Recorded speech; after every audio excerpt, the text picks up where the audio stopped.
was the craziest black market at your high school? I was the kingpin of a ruthless cartel for 3 years. The market was very challenging to get started in. Some teachers and students sold sodas and snacks for some pretty high prices. To ensure that I'd be able to sell with no repercussions, I went straight to the top. I asked our school principal if I could sell snacks and sodas to raise money for a mission trip. I lied, of course, there was no mission trip. Fast forward 1 week, and I'm at Walmart Labor Day weekend. There's a sale running for 24 packs of Pepsi products for $2.99 each. Assuming I sell all of them at 50 cents, I'd be able to undercut the market and have some more money to profit. It was a flawless plan. The first week of sales goes well. Kids love their sugar. With the sales of sodas going well, it was time to turn my attention to streamlining the process of buying a soda. I couldn't carry several sodas in my backpack on a daily basis. People had to have a place to buy. And so, I hatched a plan. First, I acquired a small lunch cooler, one that had frozen pockets and could keep the sodas cold without needing to waste precious space for ice packs. I bought 20 of them. At this point, I had enough soda to last me the next months. If everything sold, I'd managed to have about $575 a profit to turn around into selling more sodas. At this point, people started hearing rumors of the man who sold the sodas, the plug, they called me. And so business was absolutely booming at this point. I was raking in about 20 a day, but it wouldn't last forever. Another teacher started selling sodas. This teacher had a leg up on me with more options but a higher price. Something had to be done. I was losing customers to the 9th grade English teacher.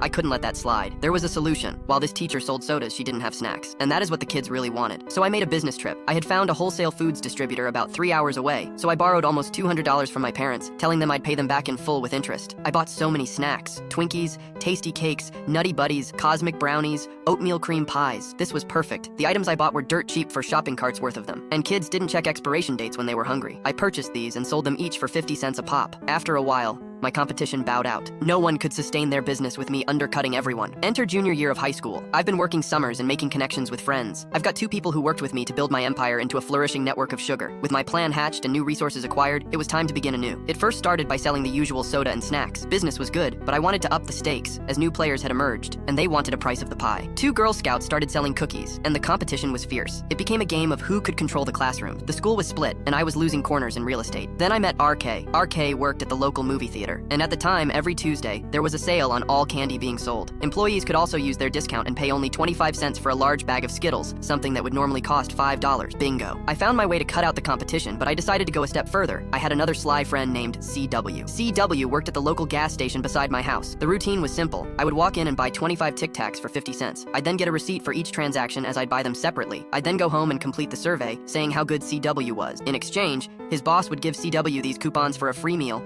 as well as raises and promotions. This worked perfectly because CW would then give me those coupons to sell. Those coupons I could sell at too, for a quick increase in profits. These incredible advancements were enough to put the 2 Girl Scouts entirely out of business. I once again had a monopoly on the sugar trade, until about halfway through my junior year, there was a problem. I was getting too big for one locker, and complaints were flooding in that people didn't want to rummage through lockers and not find what they were looking for. This came with an opportunity. I reached out to several of my closest friends and offered them a deal. They let me rent out their lockers in exchange for being able to take whatever they wanted from the store whenever they felt like it. It was a success. With my stock stashed over several different lockers, it was easy to tell people which lockers to go to. But this also came with a problem. People could easily steal my food and drinks without me knowing. So I hired several kids to rotate shifts, keeping eyes on my food and lockers by way of Skype on phones being set up in the lockers for the entire day. At this point, I was getting big, too big. One of my sellers made the mistake of offering a narc some soda in the form, "Do you want to buy some Coke?" The narc took this to be the substance rather than the soda, and thus I was in a pickle. Everyone started pointing fingers, saying I was the supplier. I was pulled into the principal's office with the other student, who accused me of selling the white powder substance. After being presented with the evidence, I explained that I sold Coca-Cola out of my locker. Maybe it was the fact that the faculty bought my drinks or that students stepped up to bat for me, but in the end,